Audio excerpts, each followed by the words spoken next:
Good morning पोरांनो, कसे आहात तुम्ही? तर लागला पुन्हा लॉकडाऊन आहे ना. जाऊ दे, आता काही प्रॉब्लेम नाही आहे.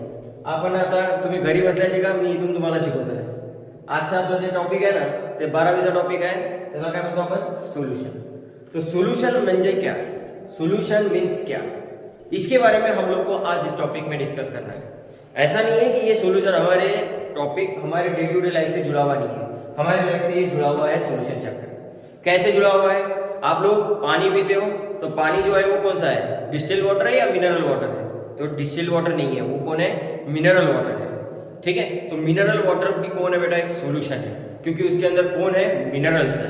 बराबर. उसके बाद में आप देखो, जो कोल्ड ड्रिंक्स वगैरह लेते हो आप लोग, तो वो कोल्ड ड्रिंक भी किसका पार्ट है? सोल्यूशन का. तो आप लोग को वहां पे हमेशा क्या मिल रही है? इम्प्यूरिटीज. हम लोग को इस चैप्टर में क्या पढ़ना है? इम्प्यूरिटीज पढ़नी है. सॉल्यूशन को अगर मैं ऐसा लिखूं तो भी उसका कोई टेंशन नहीं रहेगा कि भाई सॉल्यूशन मतलब क्या. तो मिक्सचर है. सॉल्यूशन को हम क्या बोलते हैं? मिक्सचर ही बोलते हैं. पर ये सॉल्यूशन टॉपिक आया कहां से? तो ये सॉल्यूशन टॉपिक जो है आप लोग के मैटर क्लासिफिकेशन से आया है. कहां से आया है? मैटर के क्लासिफिकेशन से. अगर आप देखोगे तो मैटर के हम लोग ने देखे थे कितने क्लासिफिकेशन? 2 क्लासिफिकेशन. एक होता है हमारा फिजिकल क्लासिफिकेशन. क्या होता है? Physical classification. तो फिजिकल क्लासिफिकेशन का मतलब क्या है बताओ? फिजिकल क्लासिफिकेशन मतलब क्या? सिर्फ फिजिकल प्रॉपर्टी. तो इसके अंदर आप लोग जो पढ़ने वाले हो वो कौन सा है बेटा? फेज. क्या पढ़ रहे हो आप लोग? फेज. कितने फेज होते हैं? ज्यादातर हम लोग जो फेज पढ़ रहे हैं वो सॉलिड, लिक्विड और एक कौन है हमारे लिए? गैस. बस इन 3 फेज के ऊपर ही हम लोग पढ़ते हैं. बाकी के जो 2 फेज है, प्लाज्मा और बीसी, उसका हमें अभी फिलहाल कोई काम नहीं है इस टॉपिक में, इस चैप्टर के अंदर तो बिल्कुल भी नहीं. ठीक है, पर ये जो फेज है सॉलिड, लिक्विड, गैस, इसका भी रिलेशन इसके साथ में है. ठीक है, तो हमें ये फिजिकल क्लासिफिकेशन में सॉलिड, लिक्विड और गैस क्या है ये आप लोग को पता ही है. इनकी जनरल प्रॉपर्टीज क्या है. हम लोग अब आ जाते हैं हमारे दूसरे क्लासिफिकेशन में, जिसका नाम है केमिकल क्लासिफिकेशन. क्या नाम है? Chemical classification. अब केमिकल क्लासिफिकेशंस की अगर बात करें तो केमिकल क्लासिफिकेशन 2 तरीके के हैं. कितने तरीके के हैं बेटा?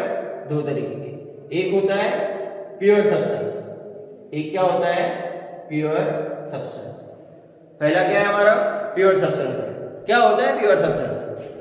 अगर कोई आपको पूछे कि भाई प्योर सब्सटेंस मतलब क्या, तो प्योर सब्सटेंस का सिंपल सा एक ही लाइन में लिख देना है, 1 kinds of atom. Pure substance का मतलब क्या होता है? जिसके अंदर सिर्फ एक ही तरीके के क्या हो? एटम्स हो. जैसे आप मेटल्स देख लो, जितने भी मेटल्स हैं, कॉपर, सिल्वर, गोल्ड, तो कॉपर अगर मेटल है तो उसके अंदर जितने भी एटम्स होंगे वो सारे किसके रहेंगे? कॉपर के ही रहेंगे. तो जो भी प्योर सब्सटेंस में गिरा जाता है उसके अंदर हमेशा क्या रहेगा? एक ही काइंड्स के क्या रहेंगे? एटम्स रहेंगे. तो वो होता है प्योर सब्सटेंस. दूसरा होता है बेटा मिक्सचर. दूसरा क्या है हमारे लिए? मिक्सचर है, जिसको हम लोग क्या लिखते हैं? इंप्यूरिटीज. क्या लिखा जाता है इनको? इंप्यूरिटीज. अब आप बताओ, मिक्सचर को ही हम लोग क्या लिखते हैं? यहाँ पे इंप्यूरिटीज लिखते हैं. होता क्या है मिक्सचर? तो देखो यहाँ पे वर्ड है मिक्सचर. सॉल्यूशन किसका पार्ट है? मिक्सचर का पार्ट है. तो भाई मिक्सचर मतलब क्या है? मिक्सचर मतलब क्या है कि भाई आप लोग जो भी चीजें लेते हो, जैसे अगर आप लोग को खाना वगैरह खाना है, तो खाना अगर खाना है तो हम लोग ऐसा तो नहीं है कि भाई मार्केट से सब्जी लेके आ जाए, पानी से धो ले और डायरेक्ट खा ले. तो हम लोग क्या करते हैं? सब्जी बनाते हैं ना उसकी. तो सब्जी बनाते हैं तो उसके अंदर बहुत सारी चीजें डलती है. तो जो चीजें उसके अंदर डल के जो मिलती है हमें, जो सब्जी हमारी बनती है, वो क्या है? मिक्सचर है. नमक है, मिर्ची है, वगैरह वगैरह जो भी चीजें हैं वो उसके अंदर सारे कंटेंट्स हैं. तो वो मिक्सचर है. उसके बाद में देखो शुगर सोल्यूशन. अभी आप लोग ग्लूकॉन डी वगैरह जो है या इनो वगैरह है, वो क्या करते हो? आप पानी में डाल के उसको घुल के पी लेते हो ना, तो वो भी क्या है बेटा? मिक्सचर है. तो मिक्सचर 2 तरीके के होते हैं. मिक्सचर कितने तरीके के हैं आप लोग को? 2 तरीके के. एक होता है होमोजेनियस और दूसरा होता है हेट्रोजीनियस. कितने तरीके के? 2 तरीके के, होमोजेनियस एंड हेट्रोजीनियस. होमोजेनियस की अगर बात करें तो होमो का मतलब होता है यूनिफॉर्म फॉर्मेशन. क्या होगा? Uniform formation. तो यूनिफॉर्म फॉर्मेशन. होमोजेनियस को हम क्या बोलते हैं बेटा? मीनिंग क्या उसका? यूनिफॉर्म फॉर्मेशन करना. कैसे होता है वो मैं आपको बताता हूं। हेट्रोजीनियस का मतलब क्या होता है? Non uniform, non uniform, non uniform formation. मतलब आप कोई अगर मिक्सचर बना रहे हो तो मिक्सचर में दो तरीके की चीजें बनती है, एक बनती है होमोजेनियस और दूसरी क्या बनती है यहाँ पे? हेट्रोजीनियस। होमोजेनियस मिक्सचर कैसा होता है? यूनिफॉर्म होता है, और हेट्रोजीनियस कैसा होगा? नॉन यूनिफॉर्म होगा। कैसे? तो वो चीजें हम लोग देखते हैं। सबसे पहले आप लोग क्या करो, इतनी चीजें आप लोग नोट डाउन कर लो, ठीक? फिर हम लोग आगे बढ़ते हैं।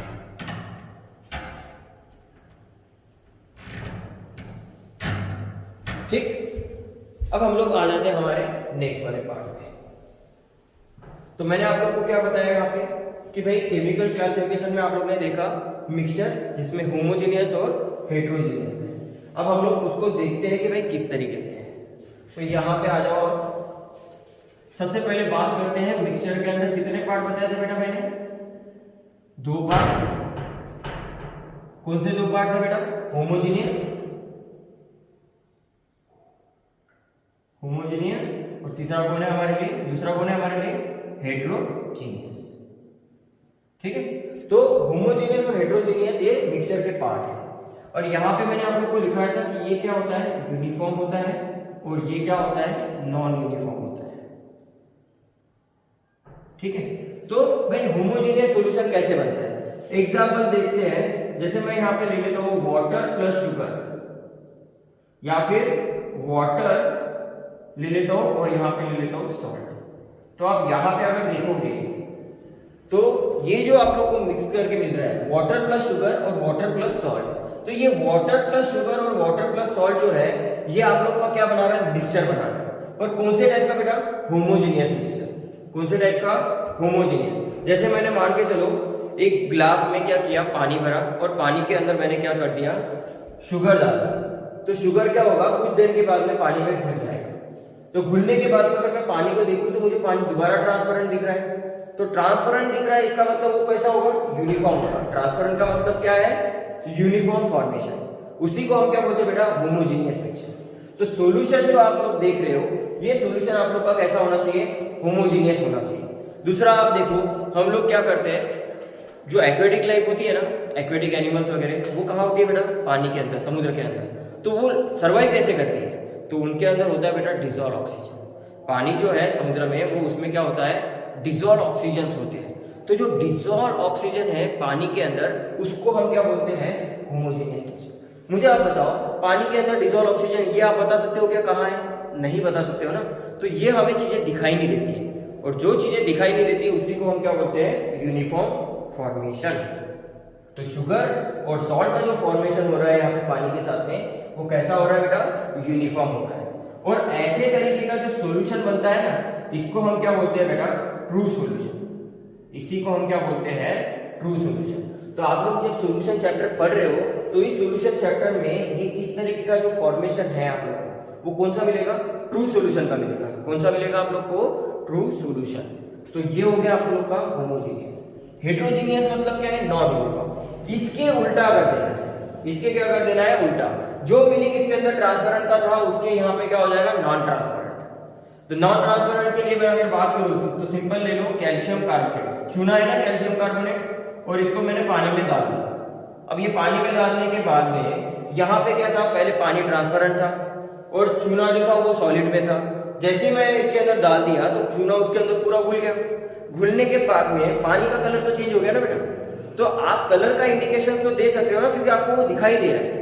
तो वो कलर का इंडिकेशन जो आप लोग को दिखाई दे रहा है वो आपका किस में आ रहा है? हेट्रोजीनियस में आ रहा है। तो उसको हम क्या बोलते हैं? Non uniform. अब अगर इसके अंदर पूरी तरीके से चूना अगर फैल जाएगा तो जो मुझे पानी पहले ट्रांसपेरेंट दिख रहा था वो अभी दिख पाएगा क्या? नहीं। तो उसका मतलब क्या है कि वो कौन से टाइप का मिक्सचर है? हेट्रोजीनियस है।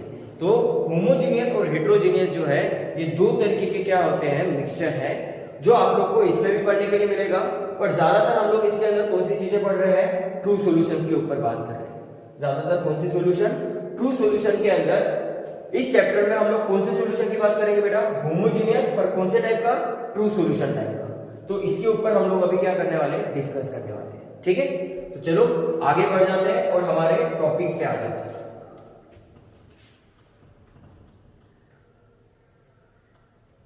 ठीक है।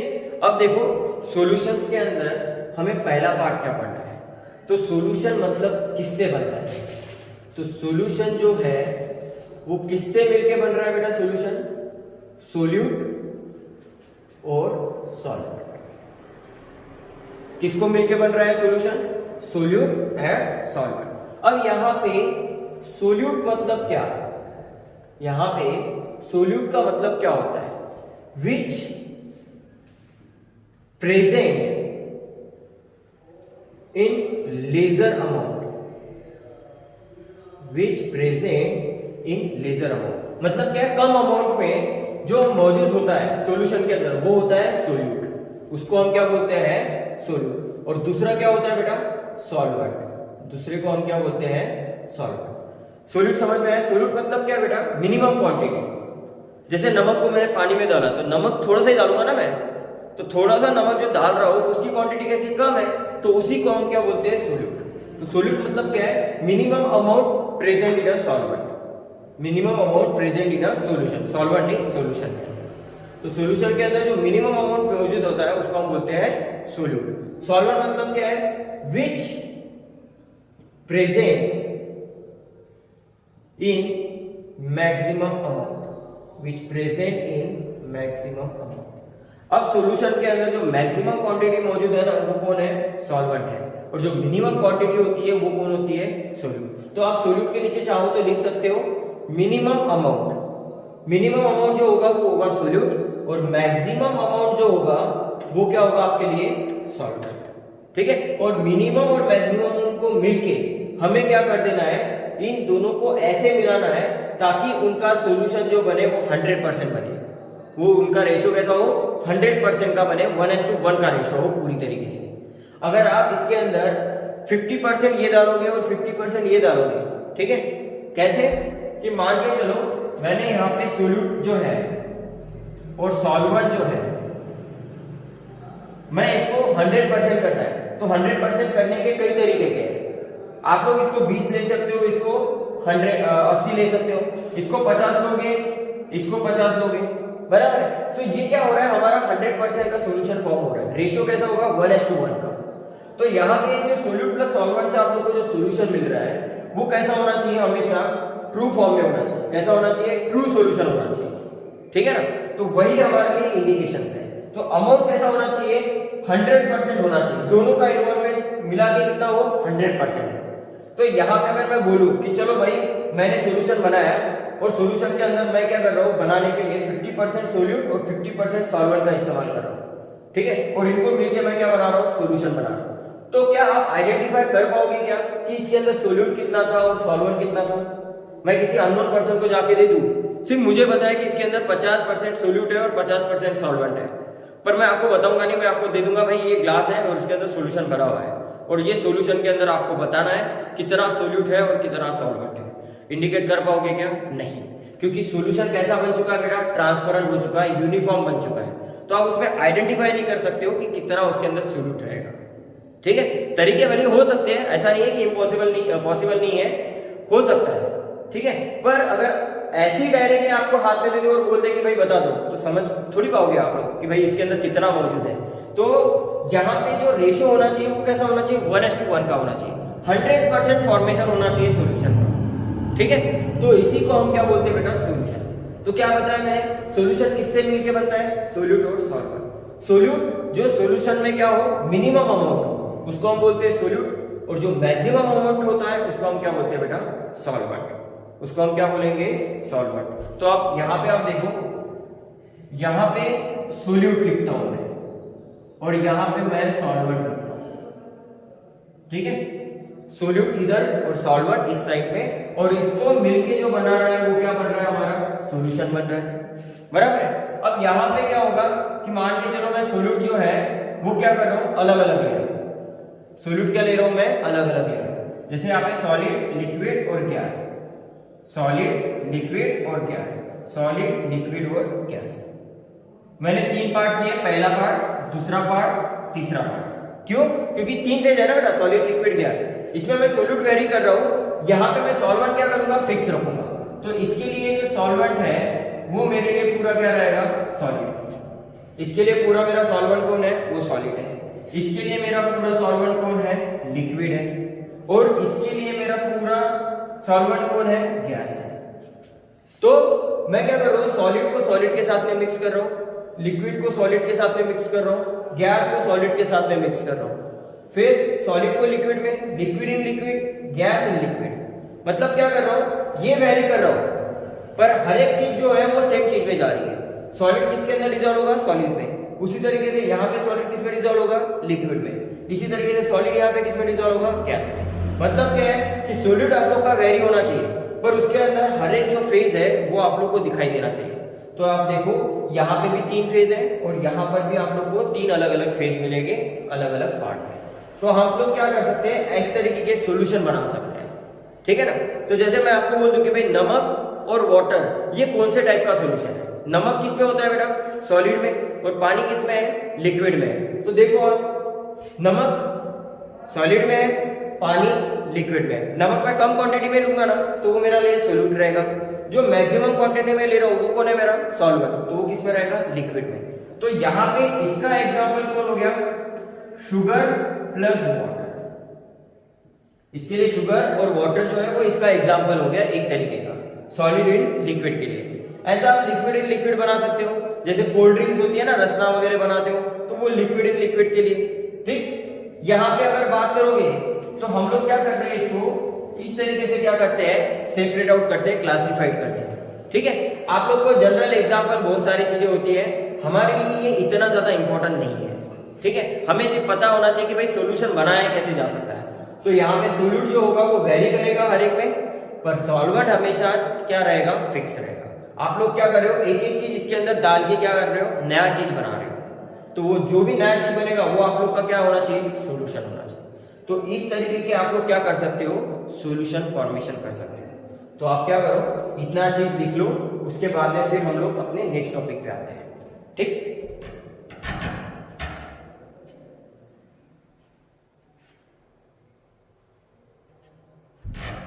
ठीक है, अब यहाँ पे मैंने आपको बता दिया है इसके जो एग्जाम्पल्स है बेटा, ये आप लोग के टेक्स्ट बुक में ऑलरेडी अवेलेबल है। पर मैंने क्या कहा आप लोग को, ये हमारे लिए इतना जरूरी नहीं है।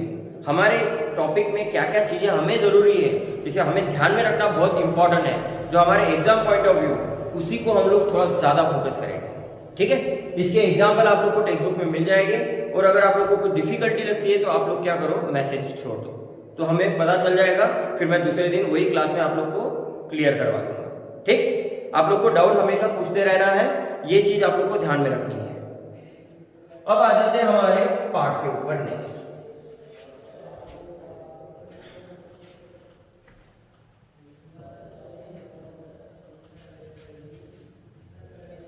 ठीक है, अब चीजें क्या हो रही है, सोल्यूट और सॉल्वेंट मिलकर सॉल्यूशन बन रहा है, ये चीजें हम लोग ने देख ली थी। अभी हम लोग को क्या करना है, पार्ट पढ़ना है। तो सबसे पहला हम लोग पार्ट पढ़ रहे हैं किसके ऊपर बेटा, पहला हम लोग टाइप देखेंगे कौन से सॉल्यूशन का, solid in liquid, solid in liquid.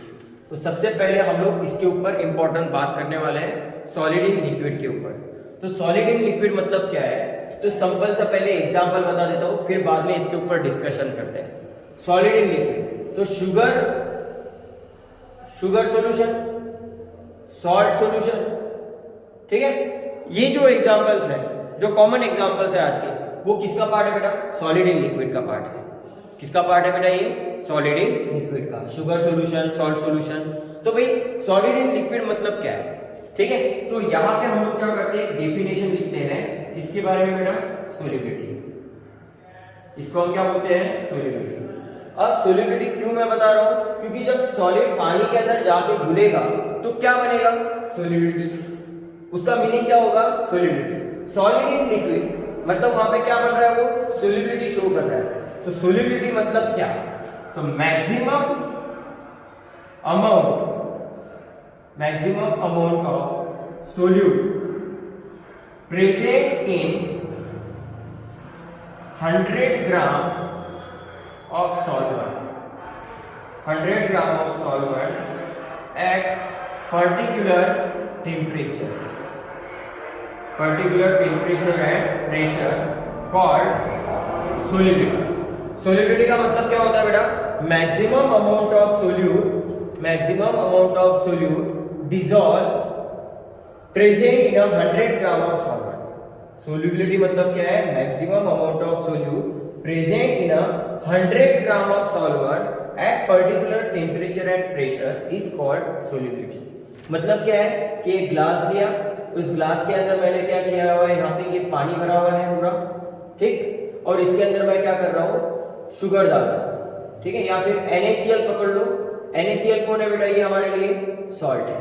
ये सॉल्ट क्या कर रहा हूं मैं, इसके अंदर पानी में डाल रहा हूं। तो पानी में अगर मैं डाल रहा हूं तो ये मेरे लिए सॉल्ट कौन है? सोल्यूट। सॉल्ट कौन है मेरे लिए? सोल्यूट है। पानी कौन है मेरे लिए? सॉल्वेंट। बराबर है। जैसे मैं इसके अंदर डाल रहा हूं तो ये क्या हो रहा है, नमक पानी में जाने के बाद घुलना स्टार्ट होगा ना, तो जो घुलेगा उसी को हम क्या बोलते हैं? सोल्यूबिलिटी। उसी को हम क्या बोलते हैं? सोल्यूबिलिटी। तो क्या लिखा जाता है सोल्यूबिलिटी का डेफिनेशन? कि maximum amount of solute dissolve in 100 gram of solvent. आप लोग क्या कर रहे हो, जो भी सॉल्यूशन बनाओगे वो आउट ऑफ 100% से बनाओगे। कितने परसेंट से? आउट ऑफ 100% से। तो मैंने यहाँ पे ग्राम में क्वांटिटी कंसीडर किया है कि भाई मैं जो भी सोल्यूट डालूंगा सॉल्वेंट के अंदर वो कितना होना चाहिए? आउट ऑफ 100 ग्राम।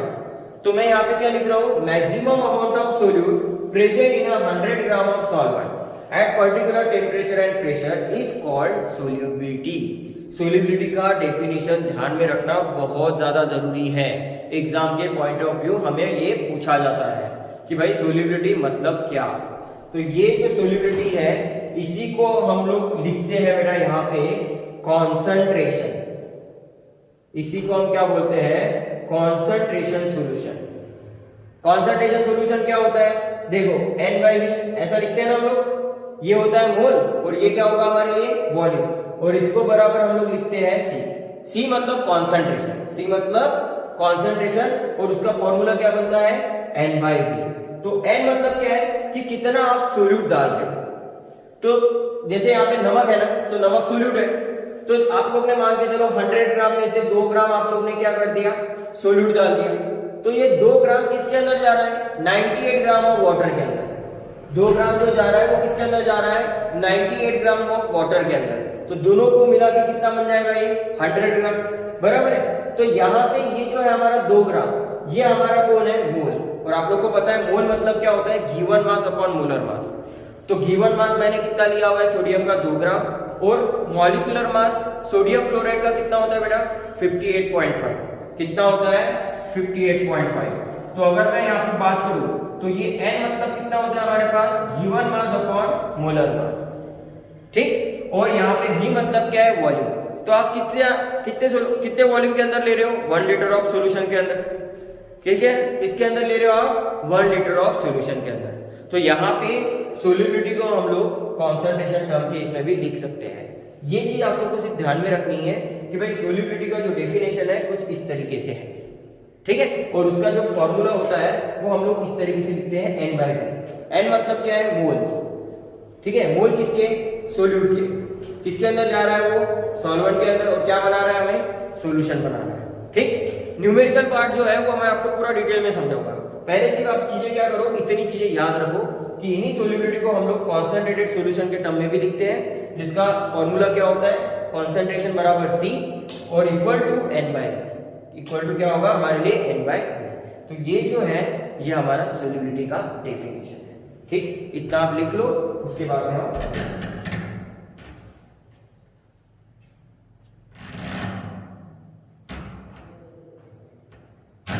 ठीक है। अब आप लोग ने सोल्यूबिलिटी देख लिया। सोल्यूबिलिटी क्या थी? कितना अमाउंट सोल्यूट जो है डिसॉल्व हो रहा है किसके अंदर? 100 ग्राम ऑफ सॉल्वेंट के अंदर। तो उसी को हम क्या बोलते हैं बेटा? सोल्यूबिलिटी बोलते हैं। अब सॉलिड इन लिक्विड की क्या क्या प्रॉपर्टीज है जो हमें ध्यान में रखना जरूरी है, कैरेक्टरिस्टिक्स, ठीक है। तो इंपॉर्टेंट क्या क्या कैरेक्टरिस्टिक है वो हम लोग को पहले पता करनी है कि भाई क्या क्या कंडीशंस है जिसके ऊपर सॉलिड इन लिक्विड जो है वो डिपेंड करता है, ठीक। तो हम लोग पहले पढ़ेंगे कंडीशंस। डेफिनेशन हमारी होगी अभी सोल्यूबिलिटी की। अब हम आ जाते हैं हमारे कंडीशंस के ऊपर, क्या क्या कंडीशंस होनी चाहिए।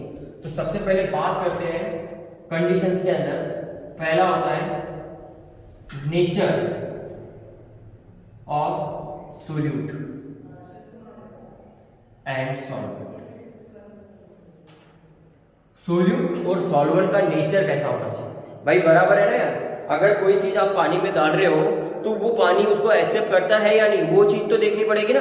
तो हमें उसका क्या पता होना चाहिए, नेचर तो पता होना चाहिए कि भाई ये बराबर करेगा क्या। तो यहाँ पे पहला खासियत है हम लोग को पढ़ना है इसके अंदर, nature of solute and solvent. तो सबसे पहले आप देखो nature of solute and solvent किसके ऊपर डिपेंड करता है, ठीक। तो यहाँ पे देखो लाइक डिसॉल्व इन लाइक, मैंने क्या वर्ड लिखा हुआ है बेटा, यहाँ पे ध्यान से देखो। लाइक डिसॉल्व इन लाइक, जैसे पानी के अंदर नमक जो है वो आसानी से घुल जाता है, और वही नमक को अगर मैं केरोसिन के बॉटल में मिक्स करने की कोशिश करूं तो घुलेगा क्या, नहीं। क्यों, क्योंकि प्रॉपर्टी कहती है कि वो कैसा होना चाहिए उनका nature, like dissolve in like. जिसके अंदर वो एक्सेप्टेंस कर सकता है उसी के अंदर हमें क्या कर देना है, सोल्यूट को डालना है। पानी उसको खींच लेता है अपनी तरफ, ठीक है ना, पानी अपनी तरफ खींच लेता है और उसको अपने इसमें डिसॉल्व कर लेता है। तो ये किसकी वजह से है, क्योंकि उन दोनों की प्रॉपर्टी कैसी है, सेम है, एक जैसी है, ठीक। कैसे, तो देखो यहाँ पे NaCl जो है ये हमारे लिए कौन है, पोलर सोल्यूट, ठीक है। और ये हमारे लिए वाटर, वाटर क्या है हमारे लिए, पोलर सॉल्वेंट। ये कौन है हमारे लिए, पोलर सॉल्वेंट। तो NaCl एक तरीके का आप आयोनिक कंपाउंड भी मान के चलो, ये कौन है आपका, आयोनिक कंपाउंड है, ठीक। अब ये NaCl जो है ये कौन है बेटा, पोलर सोल्यूट है, और ये कौन है, पोलर सॉल्वेंट। पोलर पोलर क्या है, सेम आ रहा है ना दोनों में। तो देखो like dissolve in like, polar solute dissolve in a polar solvent, polar solute dissolve in a polar solvent. अब ये जो स्टेटमेंट है ये किसको फॉलो कर रहा है बेटा, लाइक डिसॉल्व इन लाइक। अब यहाँ पे ये NaCl ये पानी के साथ में कंबाइन होगा और दोनों मिलके क्या बना सकते हैं, सॉल्यूशन बना सकते हैं।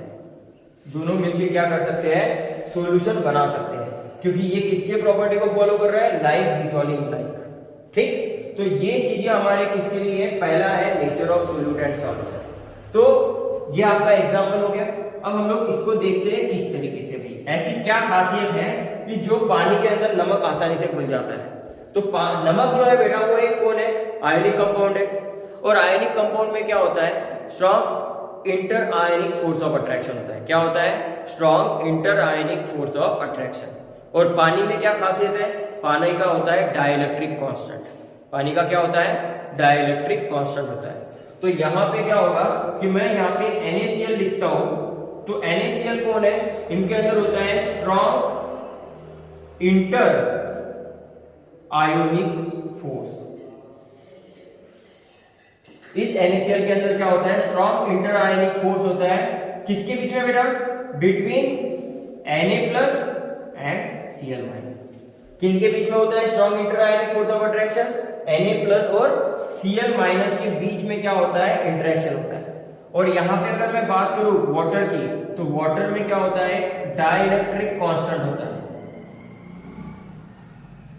तो वाटर का जो डाइलेक्ट्रिक कांस्टेंट है वो लिखा जाता है AT। तो ये जो डाइलेक्ट्रिक कांस्टेंट है वाटर का, क्षमता मतलब ताकत बोली जाती है एक तरीके की, जो उसको क्या कर लेता है, अपने अंदर खींच लेता है। जैसे नमक को वो अपने अंदर क्या कर लेता है, डिसॉल्व कर लेता है। तो डिसॉल्व करने का मेन पर्पस क्या है, क्योंकि पानी की जो ताकत है, जो डाइलेक्ट्रिक कांस्टेंट वो क्या है, बहुत हाई है, इसलिए पानी के अंदर नमक आसानी से घुल जाता है, पानी के अंदर शुगर आसानी से डिसॉल्व हो जाता है। ज्यादातर चीजें हम लोग जो सराउंडिंग में जो भी चीजें देखते हैं, जो यूज करते हैं, उसके अंदर वाटर का इन्वॉल्वमेंट सबसे ज्यादा है। हमारे बॉडी में आप देखोगे तो ज्यादा परसेंटेज किसका होगा, आप लोग को वाटर का ही मिलेगा। बॉडी जो है वो लिक्विड की क्वांटिटी ज्यादा है सॉलिड के कंपैरिजन में। अगर लिक्विड नहीं होता ना हमारे बॉडी में तो हम सर्वाइव नहीं कर सकते थे, ठीक है ना। तो ये चीज ध्यान में रखना। NaCl के अंदर क्या है, स्ट्रॉन्ग इंटर आयोनिक फोर्स है Na+ और Cl- के बीच में, और वाटर के अंदर क्या है, डाइलेक्ट्रिक कांस्टेंट है। अब वाटर का डाइलेक्ट्रिक कांस्टेंट क्या है बेटा, बहुत हाई है।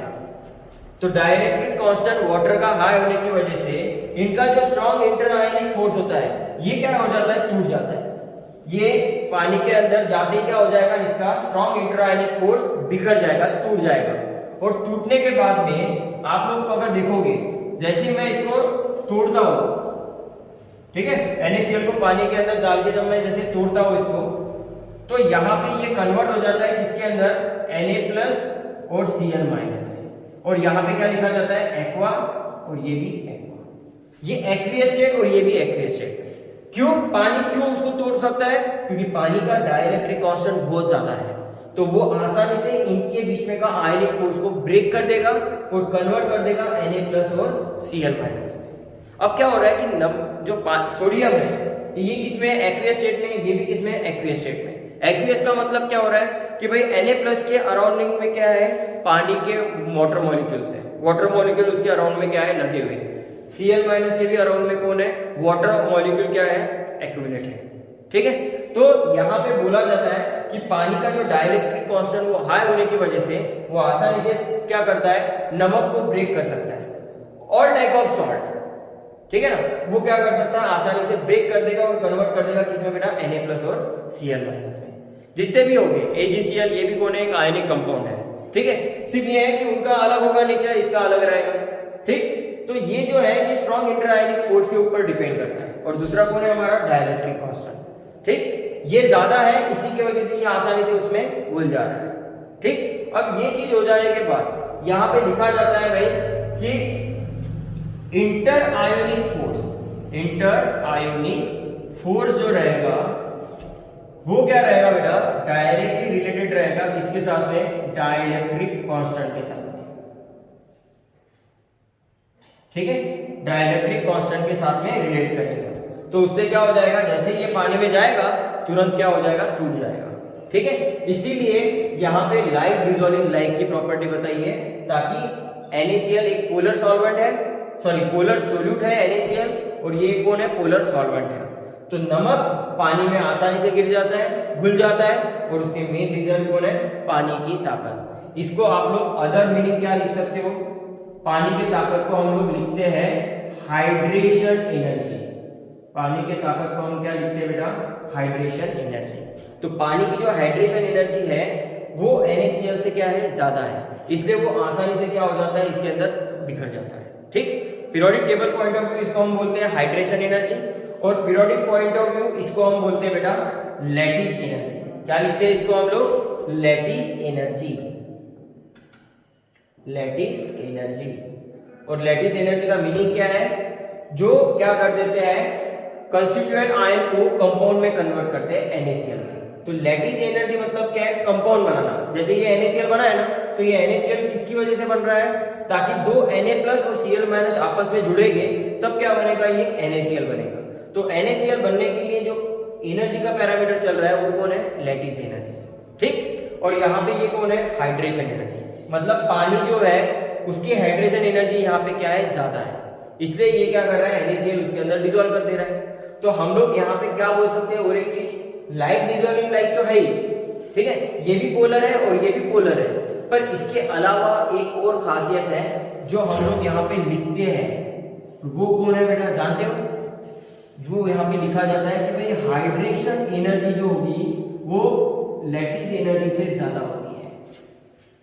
अगर हाइड्रेशन एनर्जी लैटिस एनर्जी से ज्यादा होगी तो NaCl हो या कोई भी सॉल्ट हो जिसकी लैटिस एनर्जी कम हो, किससे, हाइड्रेशन एनर्जी से, वो आसानी से पानी में घुल सकता है, वो आसानी से क्या होगा, पानी में घुलेगा और क्या बनाएगा, हमें सॉल्यूशन बनाएगा। ठीक है, तो ये चीज आप लिख लो, डाइलेक्ट्रिक कांस्टेंट मतलब पानी की ताकत, पानी की ताकत को हम क्या बोलते हैं, हाइड्रेशन एनर्जी। NaCl कौन है बेटा, एक सॉल्ट है, कौन है, आयनिक कंपाउंड है, सॉल्ट तो है ही पर कौन है, आयनिक कंपाउंड है, जो क्या कर रहा है, इंटर आयनिक फोर्स उसके अंदर होता है। ठीक, और ये किससे मिलके बन रहा है, लैटिस एनर्जी के थ्रू। ठीक है, और लैटिस एनर्जी का कंपैरिजन अगर हाइड्रेशन एनर्जी के साथ में करें तो यहाँ पे देखा जाएगा तो हाइड्रेशन एनर्जी लैटिस एनर्जी से ज्यादा है। ये ज्यादा होने की वजह से पानी में नमक जो है वो आसानी से बिखर जा रहा है इनकी वजह से। अगर ये कम होता तो नमक पानी में घुलता ही नहीं। ठीक, तो ये पहली खासियत है हमारा nature of solute and solvent. ठीक, ये आप नोट डाउन कर लो, उसके बाद में हम आगे बढ़ते हैं।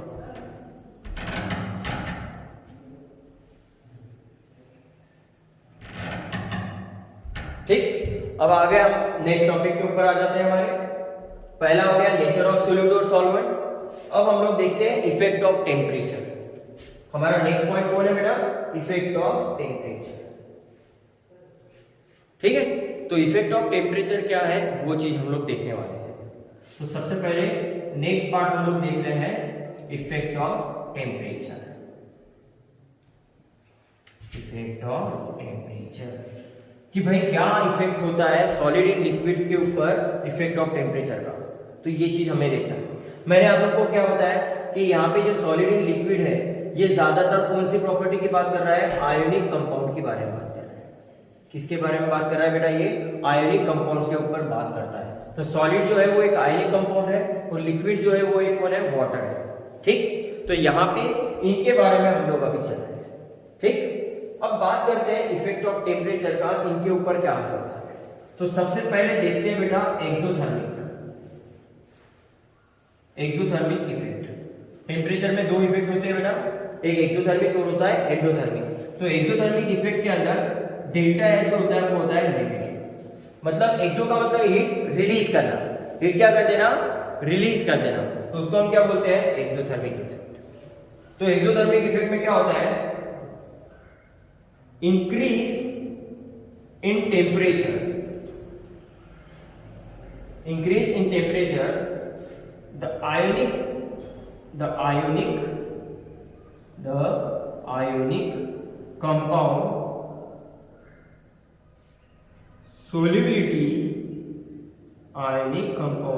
solubility decrease। अगर टेम्परेचर बढ़ रहा है तो आयनिक कंपाउंड की सोल्यूबिलिटी क्या हो रही है? Decrease in solvent. पानी के अंदर आयनिक कंपाउंड जो है वो डिसॉल्व करने की क्षमता जो है विद इंक्रीजिंग टेम्परेचर से क्या हो रही है? डिक्रीज हो रही है। क्या हो रही है? यहाँ पे डिक्रीज हो रही है। क्यों? एक्सोथर्मिक इफेक्ट है। तो एक्सोथर्मिक इफेक्ट में बोला जाता है कि जो आयनिक कंपाउंड जो है पानी के अंदर डिसॉल्व कर रहे हैं पर उनकी डिसोल्यूशन प्रॉपर्टी पानी के अंदर क्या हो रही है? कम हो रही है। किसकी वजह से? Due to the increasing temperature. अगर आप टेम्परेचर बढ़ाओगे बेटा तो उसकी वजह से क्या होगा कि आयनिक कंपाउंड जो है वो पानी में क्या होंगे? कम डिसॉल्व होंगे, उनकी सोल्यूबिलिटी क्या होगी? कम होगी। ठीक, तो मैं इसको सिंपल वर्ड में लिखता हूं यहाँ पे, अगर टेम्परेचर बढ़ेगा तो सोल्यूबिलिटी क्या होगी? यहाँ पे सोल्यूबिलिटी क्या होगी इसकी? कम होगी। किसकी बेटा? आयनिक कंपाउंड की। किसके अंदर? पानी के अंदर, सॉल्वेंट के अंदर। तो क्यों? क्योंकि यहाँ पे कौन सा इफेक्ट है बेटा? डेल्टा एच बराबर कौन सा इफेक्ट है? ये नेगेटिव एंथैल्पी। ये कौन है? एक्सोथर्मिक इफेक्ट है ना बेटा, तो इसका डेल्टा एच क्या होता है? नेगेटिव होता है। और डेल्टा एच मतलब क्या है? Change in enthalpy, change in heat energy या फिर चेंज इन एंथैल्पी, उसको हम बोलते हैं डेल्टा एच। और उसकी वैल्यू एक्सोथर्मिक में लिखी जाती है नेगेटिव, और उसका मीनिंग क्या होता है? एनर्जी रिलीज करना। ठीक है, तो इसके हिसाब से क्या हो रहा है कि इनकी सोल्यूबिलिटी क्या हो रही है? टेम्परेचर बढ़ने से कम हो रही है। ठीक है, तो ली-चैटरी प्रिंसिपल आप लोग को पता है, आप लोग ने केमिकल इक्विलिब्रियम में ली-चैटरी प्रिंसिपल पढ़ा है मेरे साथ में।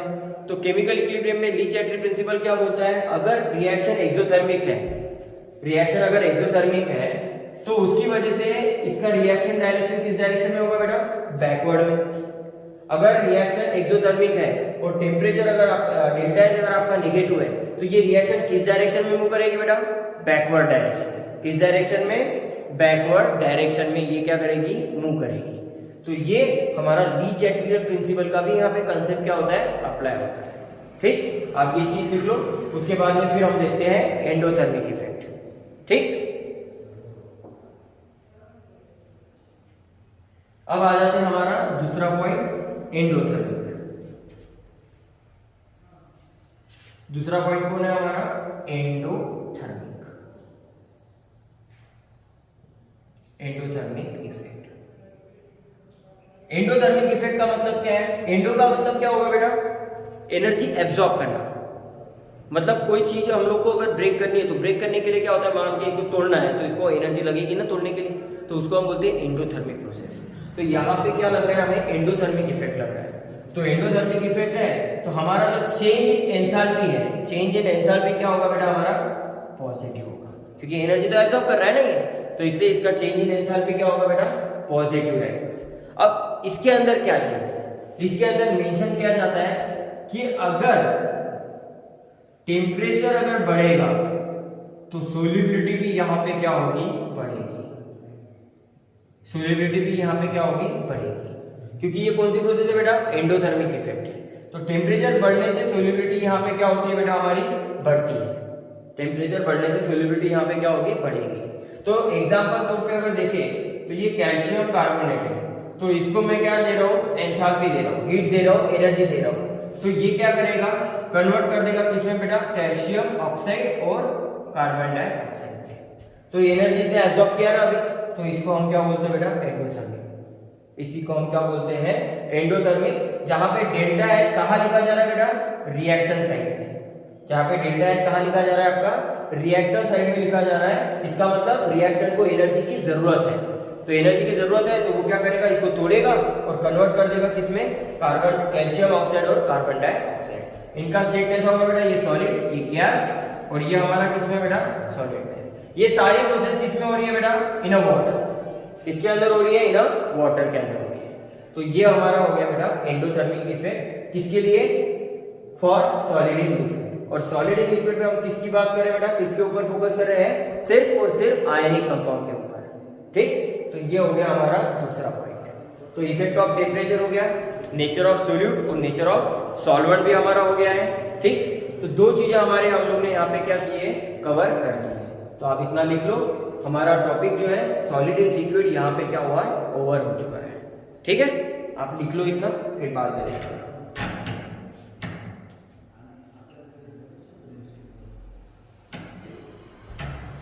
ठीक है बेटा, तो ये हो गया हमारा सॉलिड इन लिक्विड के लिए।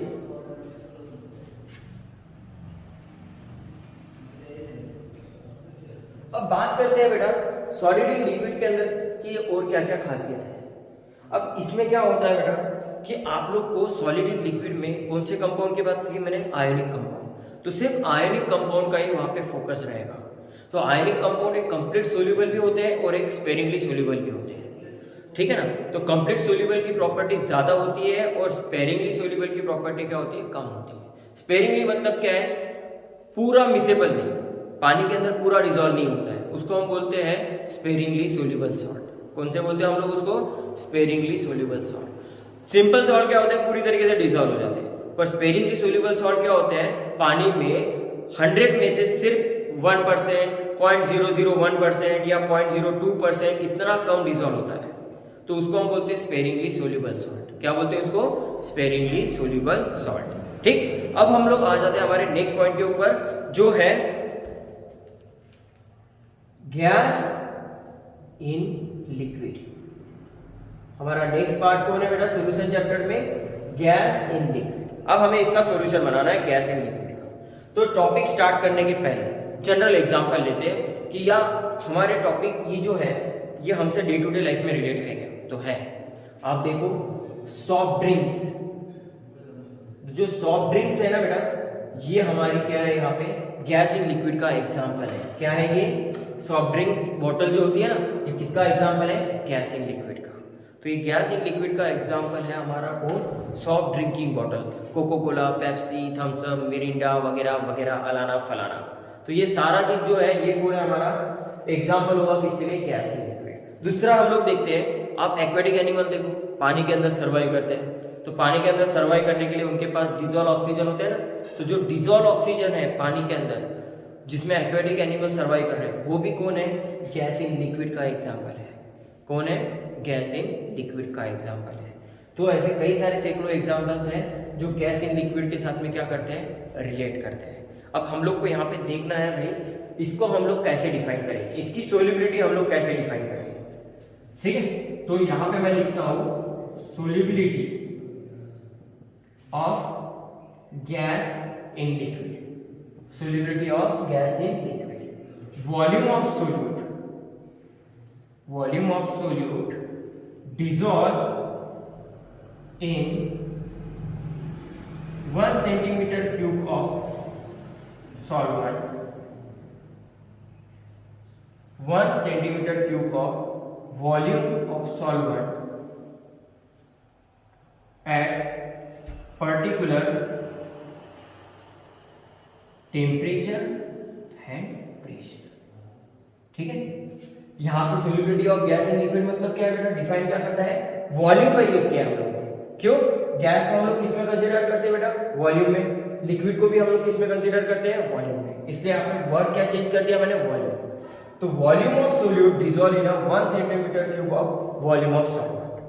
तो 1 centimetre cube of volume of solvent बोलो या 1 लीटर ऑफ सॉल्वेंट के अंदर बोलो, उसी को हम क्या बोलते हैं, पर्टिकुलर टेम्परेचर एंड प्रेशर, उसी को हम क्या नाम देते हैं, solubility of gas in liquid. क्या होता है solubility of gas in liquid, कि भाई आपने क्या किया है, एक सिलेंडर है, ठीक है, सिलेंडर मान के चलो मैं इसको कोल्ड ड्रिंक की एक बोतल लिख देता हूं। ये कौन है मेरे पास, एक कोल्ड ड्रिंक बोतल है, ठीक है, कोल्ड ड्रिंक बोतल। सोडा वाटर बोतल होती है ना, जो हम लोग बाहर ऐसे ठंडा वगैरह कुछ पीने जाते हैं तो हम लोग को सोडा वाटर वगैरह चाहिए, तो वो क्या होता है, कोल्ड ड्रिंक बोतल की तरह ही है, ठीक है। उसके अंदर आप लोग फ्लेवर डाल दो तो वो हमारे लिए क्या बन जाएगा, ड्रिंक ही बन जाएगा। अब मैंने क्या कर दिया, यहाँ पे पानी ऑलरेडी मौजूद है, ठीक है, और यहाँ पे क्या किया हुआ है, छोटा सा होल किया हुआ है, ठीक है, गैस को जाने के लिए। तो मैंने यहाँ से क्या कर दिया, गैस को इसके अंदर पास कर दिया। तो जैसे ही मैं गैस इसके अंदर प्रेशर से पुश करूंगा तो ये जो लिक्विड के अंदर जो सरफेस खाली है, अब अपन पानी के अंदर तैर सकते हैं ना, मतलब क्या है, लिक्विड के अंदर स्पेस है, बराबर। तो गैस का होगा लिक्विड के स्पेस को ऑक्यूपाई करेगा, किसकी वजह से, प्रेशर की वजह से। जैसे ही मैं उसके ऊपर हाई प्रेशर और लो टेम्परेचर डालूंगा तो गैस का होगी पानी के अंदर डिसॉल्व करना स्टार्ट कर देगी। जैसे ही पानी के अंदर डिसॉल्व करना स्टार्ट करेगी तो यहाँ पे ये क्या बन जाएगा, सोल्यूशन बन जाएगा। ये क्या बन जाएगा बेटा, सोल्यूशन। तो आप जो भी थम्स अप, मिरिंडा, पेप्सी वगैरह जो देखते हो, जैसे ही आप उसका ढक्कन निकालते हो तो वहां से क्या होती है, हाईली प्रेशराइज्ड गैस जो होती है वो रिलीज हो जाती है। तो वो ऐसी जो गैस जो रिलीज होते हुए आप लोग को दिखा मतलब महसूस होती है, वो चीज हमारी कौन सा एग्जाम्पल है बेटा, गैस इन लिक्विड का है। किसका एग्जाम्पल है बेटा, गैस इन लिक्विड। और उसको सोल्यूबिलिटी में कैसे डिफाइन करते हैं कि भाई volume of solute dissolve in 1 centimetre cube of volume of solvent to form a solution at particular temperature and pressure. उसी को हम बोलते हैं solubility of gas in liquid, ठीक। तो कोल्ड ड्रिंक्स हो गए, सोडा वाटर बॉटल्स हो गए, ठीक है। तो ये जो जनरल एग्जांपल्स हैं ये सारे कौन है, गैस इन लिक्विड के एग्जांपल्स हैं। किसके एग्जांपल है बेटा, गैस इन लिक्विड के एग्जांपल्स। तो एक्वेटिक एनिमल्स वगैरह देखो आप सर्वाइव करते हैं अंदर, तो उनके अंदर मेन चीज कौन है, डिसॉल्व ऑक्सीजन है पानी में, इसी की वजह से वो वहां पे क्या कर सकते हैं, सर्वाइव कर सकते हैं। हम लोग जमीन पे सर्वाइव करते हैं, एक्वेटिक एनिमल पानी के अंदर सर्वाइव करते हैं, ठीक है। दोनों को ऑक्सीजन की नीड होती है, हमें जमीन पे ऑक्सीजन मिलता है और उनको ओशंस के अंदर मिलता है। तो ये खासियत है हमारी किसके बारे में बेटा, गैस इन लिक्विड के बारे में। तो आप क्या करो, इसको आप लोग पढ़ लो।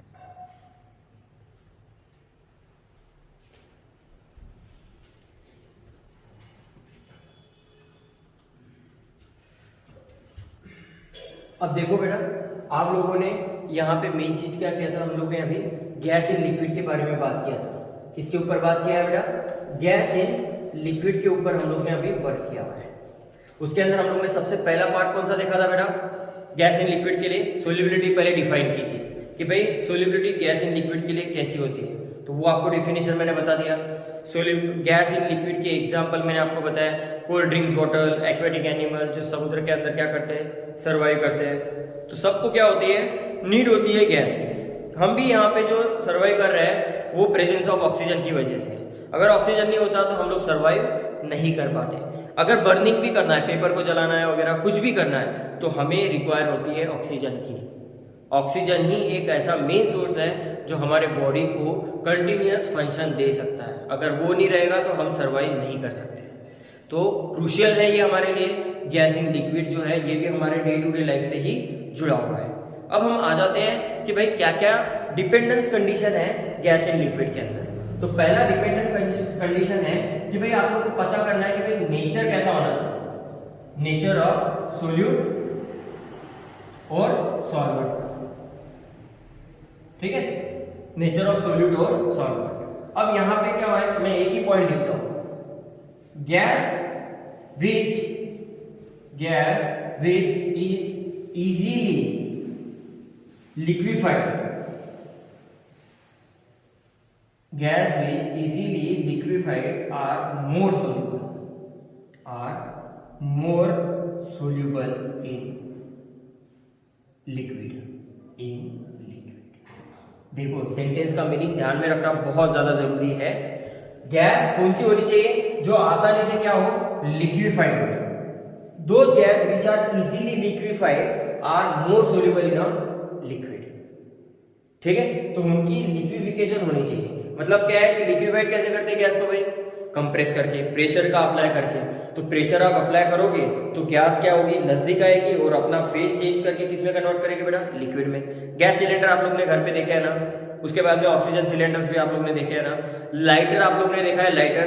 तो लाइटर के अंदर आपको जो लिक्विड दिखता है वो एक्चुअल में लिक्विड नहीं है, वो एक गैस है जिसको प्रेशराइज करके क्या किया है, फिल किया हुआ है। तो वो भी किसका है बेटा? क्यों है वो ऐसा? क्योंकि वो आसानी से लिक्विफाइड हो रहा है। तो लिक्विफाइड होने की वजह से उनकी सोल्युबिलिटी क्या होगी, पानी में बढ़ेगी। अगर गैस लिक्विफाइड नहीं हो पाएगा और वो दूर दूर भागने की कोशिश करेगा तो वो क्या डिजोल्व होगा क्या पानी में? नहीं। अब कौन से हैं तो देखो आप, नाइट्रोजन, ऑर्गन, हीलियम, ऑक्सीजन। ये ऐसी गैसेस हैं, ये पानी में डिजोल्व नहीं होती है, नॉट इजीली डिजोल्वेबल, ये पानी में डिजोल्व नहीं हो पाती है। कितनी भी कोशिश कर लो ये पानी में डिजोल्व नहीं हो पाएगी। क्यों नहीं हो पाएगी? क्योंकि इन गैस का इंटरमॉलिक्यूलर फोर्स काफी वीक है। क्या वीक है बेटा? इन गैस का इंटरमॉलिक्यूलर फोर्स क्या है? वीक है। अब लिक्विड का, गैस का अगर इंटरमॉलिक्यूलर फोर्स वीक रहेगा तो वो क्या रहेगा, आसानी से चले जाएंगे। क्या हो गया, आसानी से बिखर जाएंगे और दूर दूर फैल जाएंगे। बराबर है। हमें क्या चाहिए, इंटरमॉलिक्यूलर फोर्स स्ट्रॉन्ग करवाना है। अगर गैस आसानी से लिक्विफाइड होगी तो उसको हमें क्या करेंगे, वीक से स्ट्रॉन्ग में कन्वर्ट करेंगे। तो स्ट्रॉन्ग में कन्वर्ट करेंगे तो ये गैस क्या होगी, आसानी से लिक्विफाइड हो जाएगी। तो उनके अंदर क्या होना चाहिए, एक इंटरेक्शन होना चाहिए, मॉलिक्यूलर इंटरेक्शन। अगर मॉलिक्यूलर इंटरेक्शन नहीं रहेगा, वाटर के अंदर देखो, वाटर के अंदर क्या पूरे वाटर मॉलिक्यूल्स ही है ना।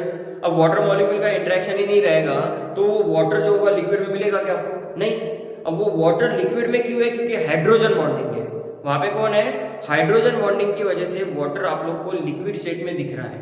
ठीक है, अगर उसके अंदर ये हाइड्रोजन बॉन्डिंग होती ही नहीं तो वो लिक्विड में आप लोग को दिखता ही नहीं। तो हम लोग पानी को फिर देख ही नहीं पाते थे, वो किस में रहता था? फिर गैस में। हाइड्रोजन बॉन्डिंग की वजह से ही पानी किस में है बेटा? लिक्विड स्टेट में एग्जिस्ट करता है। तो यहाँ पे भी क्या होगा, एक इंटरमॉलिक्यूलर इंटरेक्शन होना चाहिए। और इंटरमॉलिक्यूलर इंटरेक्शन अगर ज्यादा रहेगा तो गैस आसानी से क्या होगी, लिक्विफाइड होगी। नहीं तो वो किस में रहेगा, गैस में ही कर रहेगा। ठीक, तो गैस जो आसानी से पानी में डिजोल्व हो उसे लिक्विफाइड होना बहुत जरूरी है। तो यहाँ पे मैंने पहला ही स्टेटमेंट इंपॉर्टेंट लिखा है, gas which are easily liquified are more soluble in liquid. वो आसानी से क्या होगी, पानी के अंदर लिक्विफाइड होगी। ठीक है, तो ये एक चीज है हमारे लिए जो हमारा नेचर ऑफ सॉल्यूट और सॉल्वेंट क्या करता है, डिसाइड करता है।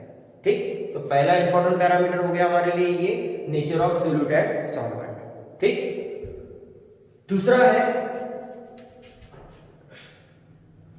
पार्ट हमारा क्या है? दूसरा पार्ट है इफेक्ट ऑफ टेम्परेचर। क्या है बेटा दूसरा पार्ट? Effect of temperature. तो टेम्परेचर का इफेक्ट क्या है? तो इफेक्ट ऑफ टेम्परेचर हम लोग को यहाँ पे देखना है।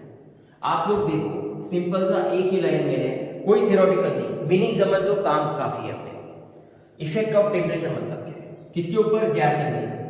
भाई अगर मैं टेम्परेचर बढ़ाऊंगा तो गैस जो है लिक्विड के अंदर, गैस जो है वो लिक्विड के अंदर जाने की कोशिश करेगा क्या? अगर मैं टेम्परेचर बढ़ाता हूं तो नहीं करेगा। अगर आप पानी को, नॉर्मल वाटर को गर्म करोगे और उसके ऊपर आप क्या कर रहे हो, उसको गैस डालने की कोशिश कर रहे हो उसके अंदर, तो जाएगी क्या? नहीं। क्योंकि क्या करेगा, पानी क्या करेगा, उसको जो गर्म पानी है वो उसको एक्सपेल आउट करेगा, बाहर निकालने की कोशिश करेगा। तो जो गैस उसके अंदर ऑलरेडी थी पानी में, वो भी क्या होगी, बाहर निकल जाएगी। तो यहाँ पे क्या है, कॉजेस है ये। अगर आप टेम्परेचर बढ़ाते हो तो जो सोल्यूबिलिटी है किसकी बेटा, गैस इन लिक्विड की, वो क्या होगी, यहाँ पे डिक्रीज होगी। तो ये चीज ध्यान में रखना, इफेक्ट ऑफ टेम्परेचर का बहुत बड़ा असर पड़ता है किसके ऊपर, इनके ऊपर। अगर आप टेम्परेचर बढ़ाते हो तो solubility of gas in liquid क्या होगी बेटा, कम होगी। पानी के अंदर गैस डिसॉल्व ही नहीं हो पाएगा।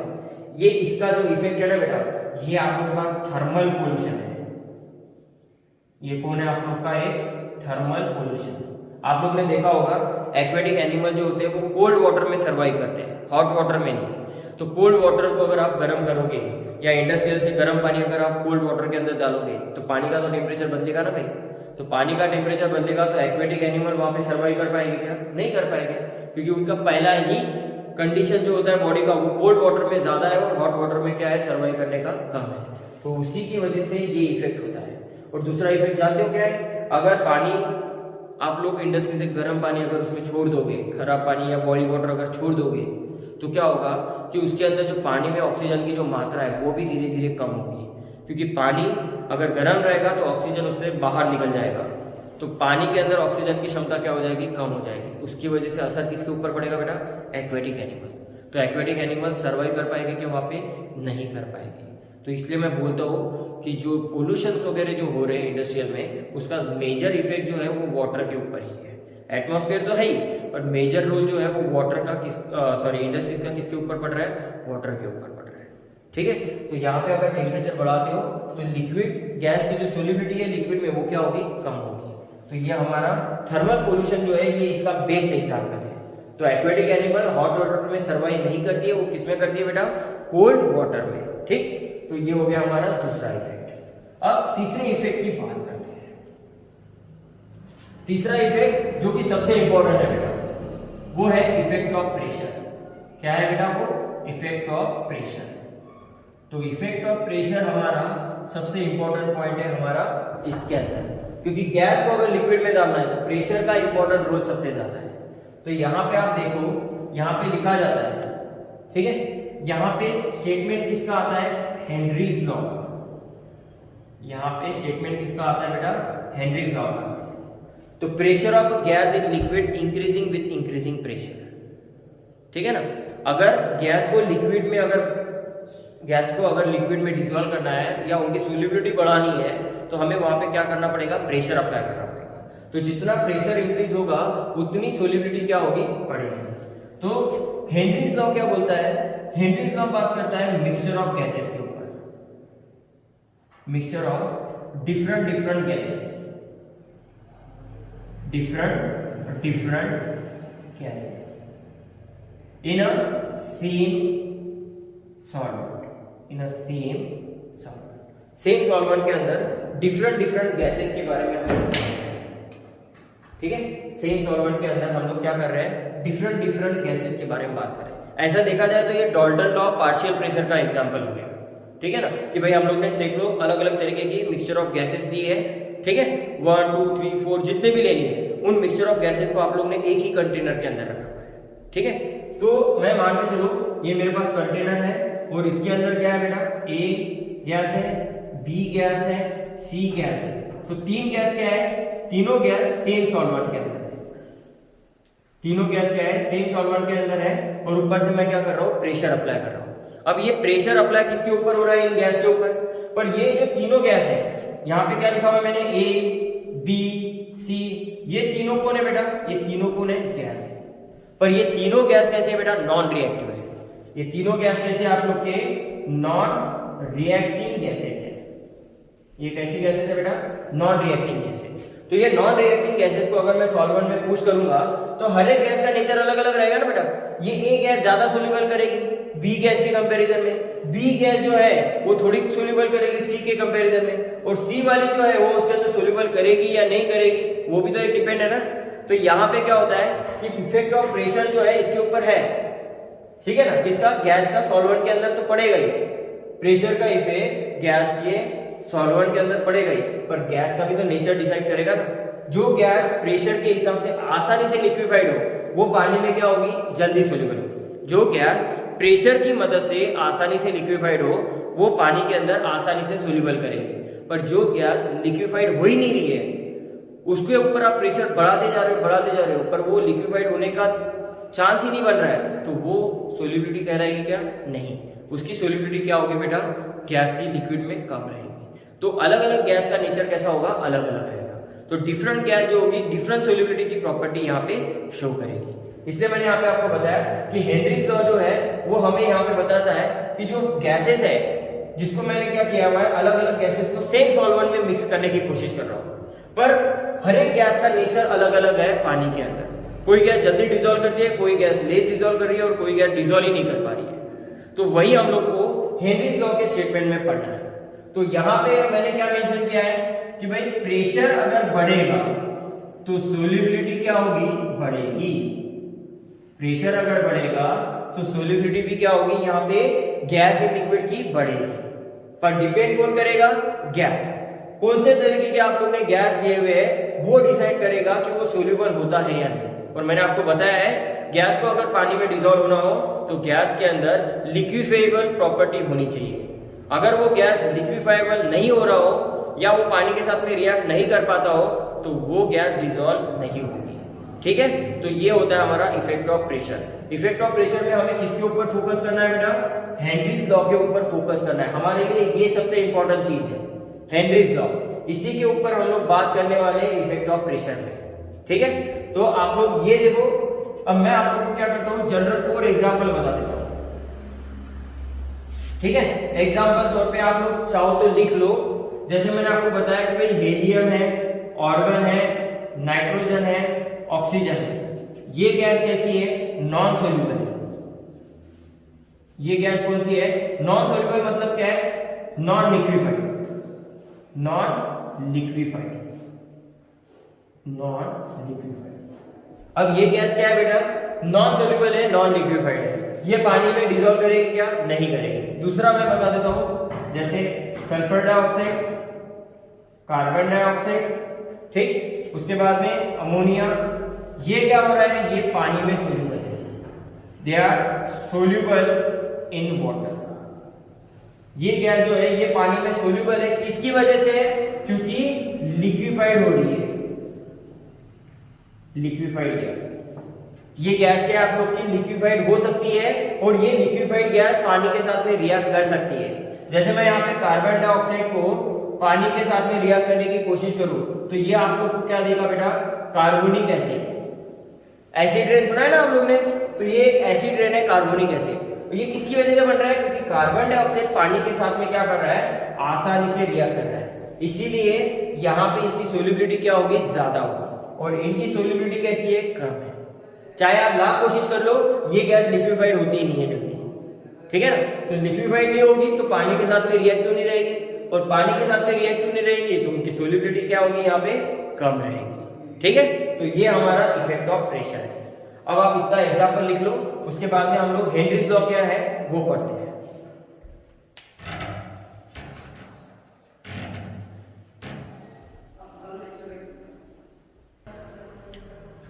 अब आप लोग ने देखा इफेक्ट ऑफ प्रेशर का सबसे इंपॉर्टेंट प्ले रोल है किसके अंदर बेटा, गैस इन लिक्विड। यार बोर हो रहा है क्या, मुझे भी बोर हो रहा है ना, थोड़ा मस्ती करते हैं। पर तुम लोग तो यार वहां बैठे हो और मैं यहाँ बैठा हूँ, कहाँ मैं मस्ती करूंगा तुम लोगों के साथ में। उसके लिए तुम लोग को जल्दी आना पड़ेगा।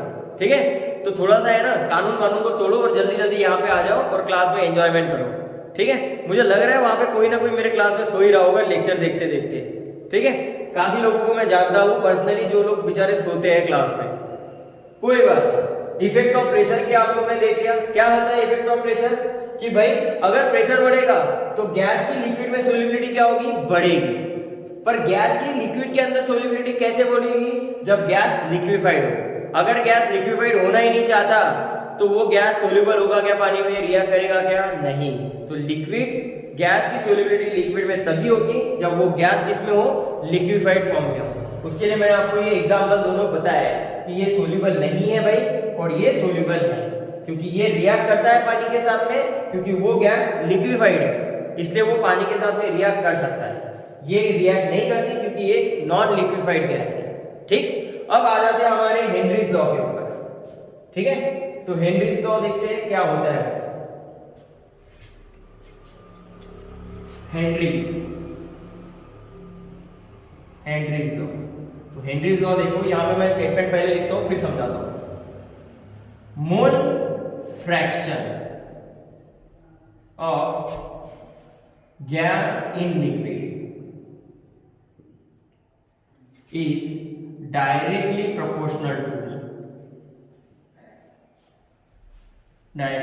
proportional to partial pressure of gas.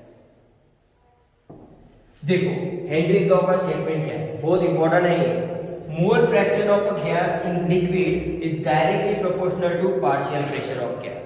अगर इसका फॉर्मूला लिखिए तो यहाँ पे ये x और ये प्रोपोर्शनल टू p इस तरीके से होता है। तो ये जो है हमारा, ये स्टेटमेंट के हिसाब से मैंने फॉर्मूला बनाया। पर भाई ये बोल क्या रहा है, मोल फ्रैक्शन मतलब क्या है? मोल फ्रैक्शन आप लोग को पता है ना कि भाई मान के चलो मैंने डिफरेंट गैस लिए है, तो डिफरेंट गैस को मैं सेम सॉल्वेंट के अंदर डिसॉल्व कर रहा हूँ ना, तो 4 गैस है, तो 4 गैस का टोटल कितना होगा 4, और हर एक गैस का मैं काउंट करूं तो हर एक गैस क्या होगी, इंडिविजुअली डिसॉल्व होगी ना। तो यहाँ पे मोल फ्रैक्शन क्या बोलता है, मोल फ्रैक्शन देखो मैं ज्यादा एक्सप्लेन नहीं करूंगा क्योंकि इसको बाद में लेना ही है। मोल फ्रैक्शन मतलब क्या है, गिवन मोल। मोल फ्रैक्शन का मतलब क्या होता है, given mole upon total mole. Mole fraction का मतलब क्या होता है, कितना आप लोग ने मोल लिया। मोल मतलब कौन से, गैसियस मोल। कितने के अंदर भाई, टोटल मोल के अंदर। भाई आप लोग ने 10 गैस लिए हैं, तो 10 गैस के अंदर ये गैस का पैरामीटर कितना है, तो वो हमारा क्या होगा, मोल फ्रैक्शन होगा। तो यहाँ पे मोल फ्रैक्शन को इंडिकेट करते हैं बेटा x से। तो mole fraction of a gas in liquid is directly proportional to partial pressure of gas. तो ये एक हेनरीज लॉ का क्या है बेटा, स्टेटमेंट है। उसने क्या किया, अलग अलग गैस को क्या किया, मिक्स किया सेम सॉल्वेंट के अंदर, और चेक किया कि कहीं किसकी सोल्युबिलिटी ज्यादा है। तो उसने देखा कि भाई किसी दूसरे गैस की सोल्युबिलिटी ज्यादा है पहले वाले से, तीसरे वाले की पहले वाले से और दूसरे वाले से क्या है, कम है। ये चेक किया, प्रैक्टिकल के थ्रू चेक किया। तो उसने पता किया कि भाई जो मोल फ्रैक्शन है, वो मोल फ्रैक्शन किसके बारे में बात कर रहा है, अलग अलग गैस के ऊपर बात कर रहा है। तो इसलिए यहाँ पे जो भी गैस आप लोगे यहाँ पे वो ऊपर होगी, और कितनी गैस आप लोग ने ली है वो यहाँ पे मेंशन होगी टोटल मोल में। ठीक, उसी को हम इंडिकेट करते हैं बेटा मोल फ्रैक्शन। ठीक, तो मोल फ्रैक्शन बराबर हम लोग को क्या मिल रहा है, directly proportional to partial pressure of gas. ये क्या है बेटा, पार्शियल प्रेशर ऑफ गैस है। तो मैं इसको और सिंप्लीफाई करता हूं, तो ये बराबर आ जाएगा k डैश इंटू पी। क्या आ जाएगा यहाँ पे, k डैश इंटू पी। तो अगर आप इसको देखोगे तो मैं क्या करता हूं, इस x के नीचे k डैश को ले लेता हूं और यहाँ पे रखता हूं p। x के नीचे मैंने k डैश लेके आ गया यहाँ पे, और यहाँ पे मेंशन कर दिया p। p मतलब पार्शियल प्रेशर, x मतलब मोल फ्रैक्शन, और k डैश मतलब प्रोपोर्शनलिटी कांस्टेंट। कौन है ये, प्रोपोर्शनलिटी कांस्टेंट है। अब आप देखो तो यहाँ पे थोड़ा सा ऐसा लिखता हूं कि भाई 1 अपॉन k डैश जो है उसको इंडिकेट करते हैं बेटा kh। किससे इंडिकेट करते हैं, kh। ठीक है, तो यहाँ पे मैं इसको लिख देता हूं कि भाई x इंटू kh बराबर p। तो ये आप लोग का हेनरीज का क्या है, फॉर्मूला बेटा।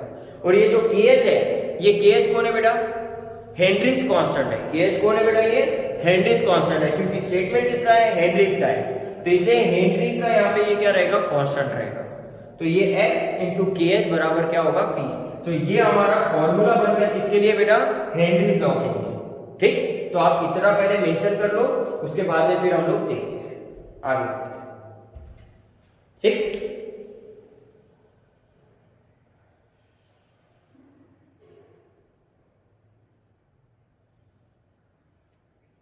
चलो हो गया आप लोग का इतना। अब हम बात करते हैं बेटा किसके ऊपर, ये हेनरीज लॉ का जो स्टेटमेंट है, ये फॉर्मूला आप लोग के सामने बन के तैयार हुआ है बराबर।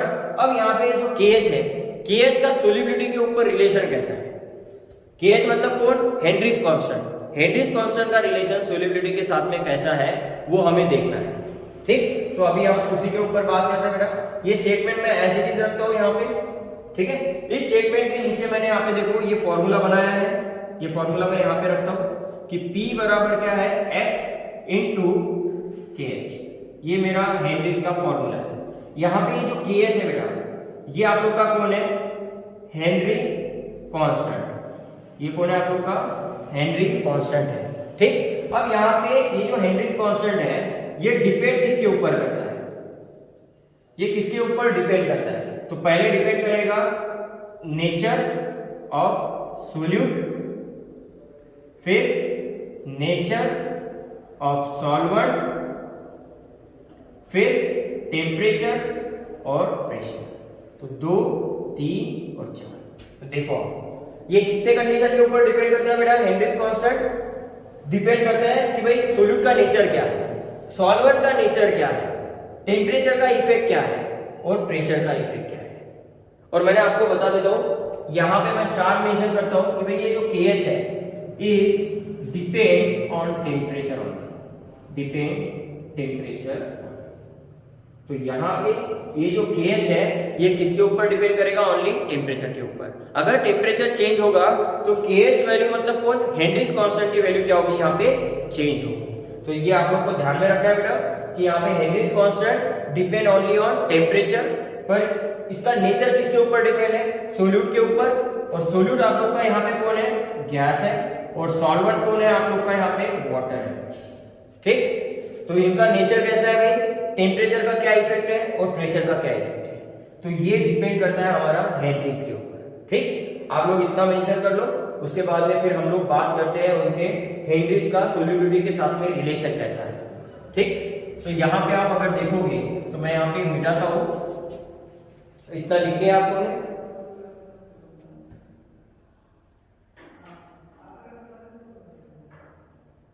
ठीक, अब आ जाते हैं हमारे नेक्स्ट पॉइंट के ऊपर।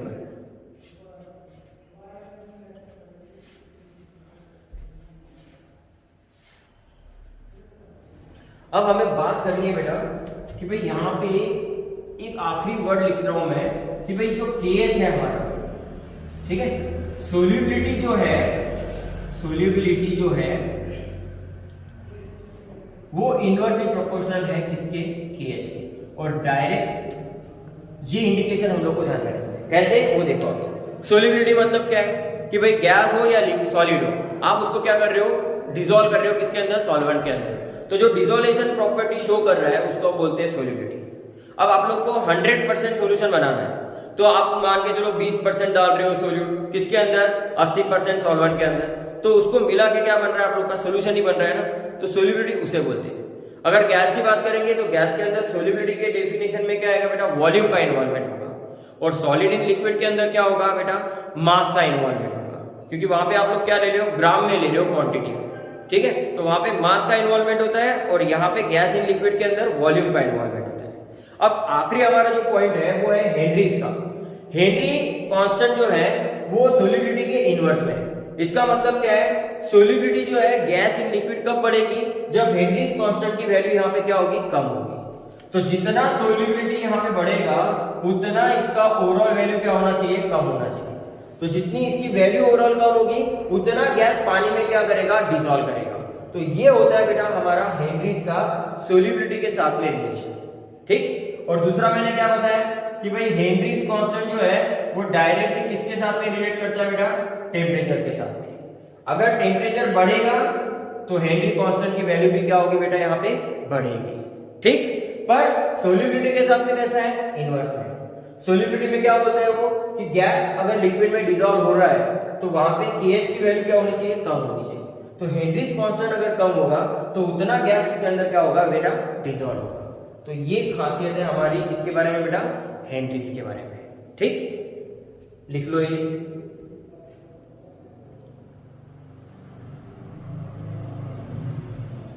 ठीक, यहां पे आप लोग क्या करो? इंपॉर्टेंट मेंशन कर दो ऊपर।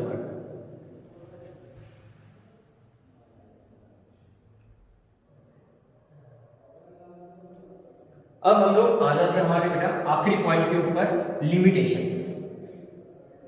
लिमिटेशंस क्या क्या है? तो लिमिटेशंस ऑफ KH या फिर लिमिटेशंस ऑफ KH लिख लो या हेनरीज के बोलो, ठीक है ना, हेनरीज के लिए। तो यहां पे पहला लिखा जाता है प्रेशर शुड लो। प्रेशर क्या होना चाहिए बेटा? ज्यादा नहीं होना चाहिए। अगर प्रेशर ज्यादा हो गया तो क्या होगा? गैस पानी के साथ में रिएक्ट कर देगी और नया फॉर्मेशन कर देगी कोई कंपाउंड। तो हमें ज्यादा प्रेशर भी अप्लाई नहीं करना है। हमें क्या करना है? आप लोग देखो, जो कोल्ड ड्रिंक्स वगैरह होती है उसके अंदर कार्बन डाइऑक्साइड का गैस जब हम प्रेशराइज करते हैं तो उतना ही करते हैं जितना वो उसके अंदर सोल्यूबल हो। अगर रिएक्ट कर देगा तो प्रॉपर्टी बदल देगा ना बेटा। हमें प्रॉपर्टी नहीं बदलनी है, हमें प्रॉपर्टी को एज इट इज रखना है। हमें सिर्फ उसके अंदर क्या करना है? सोल्यूबिलिटी बढ़ानी है। ठीक, तो यहाँ पे प्रेशर ज्यादा नहीं होना चाहिए, प्रेशर शुड लो। उसके बाद में temperature is not much high, temperature is not much high, ज्यादा टेम्परेचर भी नहीं होना चाहिए। अब आप सोचो, ठीक, अब बात प्रेशर क्या होना चाहिए, यहाँ पे लो होना चाहिए, टेम्परेचर ज्यादा हाई नहीं होना चाहिए। उसके बाद में नो केमिकल रिएक्शन ऑकर। यहां पे जब गैस एंड लिक्विड की सोल्युबिलिटी की बात होती है ना, तो यहां पे केमिकल रिएक्शन की बात नहीं होती है। मिक्सचर केमिकल प्रॉपर्टी है क्या बेटा, mixture is a physical property. सिर्फ आप उसके अंदर क्या कर रहे हो, डिसॉल्व कर रहे हो, कोई नया फॉर्मेशन नहीं कर रहे हो। तो डिसोल्यूशन करना उसको हम बोलते हैं मिक्सचर। तो यहाँ पे आप सिर्फ सोल्युबिलिटी की बात कर रहे हो, आप लोग क्या कर रहे हो, उसको सोल्यूबल कर रहे हो, गैस को किसमें, लिक्विड के अंदर। तो नया फॉर्मेशन नहीं करना है, तो केमिकल रिएक्शन होनी नहीं चाहिए यहाँ पे, नो केमिकल रिएक्शन ऑकर। अब केमिकल रिएक्शन कौन सी नहीं होनी चाहिए, तो भाई वहां पे एसोसिएशन नहीं होना चाहिए और वहां पे डिसोसिएशन भी नहीं होना चाहिए। एसोसिएशन का मतलब क्या बेटा, दो को एक करना, दो अलग अलग कंपाउंड है तो उसको एक करना। जैसे मैंने यहाँ पे एग्जांपल दे दूं, वाटर है और कार्बन डाइऑक्साइड है, इनको मिलके क्या बन रहा है यहाँ पे, कार्बोनिक एसिड।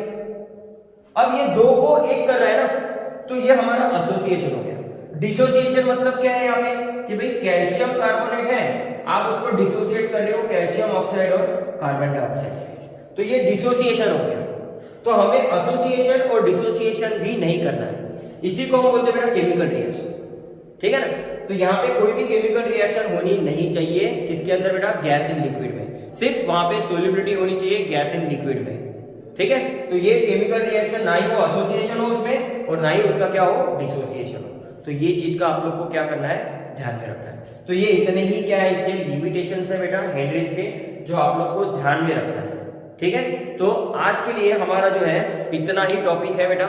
हम लोग ने दो चीजें देख ली है यहाँ पे, effect of solid in liquid में, और उसके बाद सॉल्यूशन बनाया हम लोग ने सॉलिड इन लिक्विड का, फिर उसके बाद में गैस इन लिक्विड का। दो पार्ट हम लोग पढ़ चुके हैं, बराबर है।